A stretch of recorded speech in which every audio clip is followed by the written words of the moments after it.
PIA जो कभी Asia की बेहतरीन एयरलाइंस में शुमार होती थी, जिसके बारे में गैर मुल्की मुसाफिर कहते थे इट्स PIA, इट्स सेफ। लेकिन यहाँ सवाल ये उठता है, कैसे PIA पर 800 अरब रुपए का कर्जा चढ़ा और क्यों इसे कौमी एयरलाइन से प्राइवेट एयरलाइन करना पड़ गया।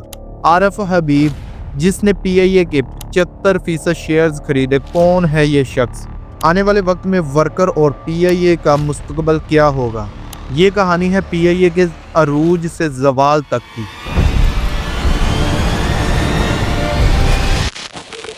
पाकिस्तान इंटरनेशनल एयरलाइंस, जिसे हम अपना वकार समझते थे, 1960 की दहाई में ये एक ख्वाब की तरह आगे बढ़ना शुरू हुई।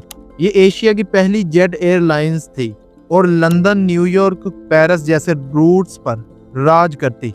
इसका तरबियत याफ्ता स्टाफ, पायलट्स, वक्त की पाबंदी और सर्विस अपनी मिसाल आप बने। 1970 से 1980 के दरमियान PIA का अरूज इतना बढ़ गया था कि मानो कोई हैरान कर देने वाली बात हो। लेकिन फिर आहिस्ता आहिस्ता कहानी बदलने लगी। सियासी मुदाखलत, करप्शन, ओवर स्टाफ और गलत मैनेजमेंट की वजह से ये अरबों रुपए के नुकसान में चली गई। फिर PIA फ्लाइट 8303 लाहौर से कराची जाते हुए जिन्ना एयरपोर्ट पर क्रैश कर गई। इसके बाद एविएशन मिनिस्टर गुलाम सरवर ने पार्लियामेंट को बताया, पाकिस्तान के 860 लाइसेंस याफ्ता पायलटों में से 262 पायलट्स को मशकूक या इनके फेक लाइसेंस पाए गए।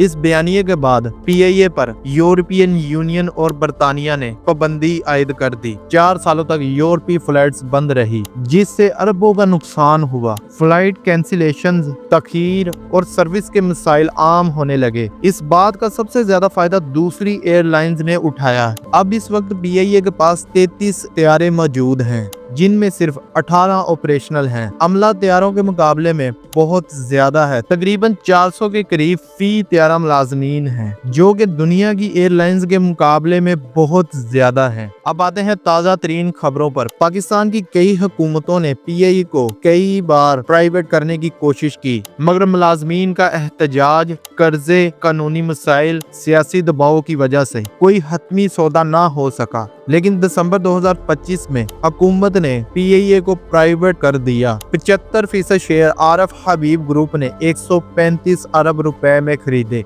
ये पाकिस्तान की तारीख की सबसे बड़ी प्राइवेटाइजेशन हुई है और ये कदम IMF के दबाव की वजह से गवर्नमेंट को उठाना पड़ा। क्यों ना कि PIA हर साल अरबों का नुकसान उठा रही थी। एक अंदाजे के मुताबिक ये खसारा 800 अरब रुपए तक बताया जाता है। अब सवाल ये है कि आरिफ हबीब कौन है? आरिफ हबीब ग्रुप ऑफ कंपनीज के बानी और चेयरमैन हैं। इनके कारोबार मुख्तलिफ शोबों में फैले हुए हैं, जिनमें सर्विसेज, सीमेंट, खाद, स्टील और रियल एस्टेट शामिल हैं।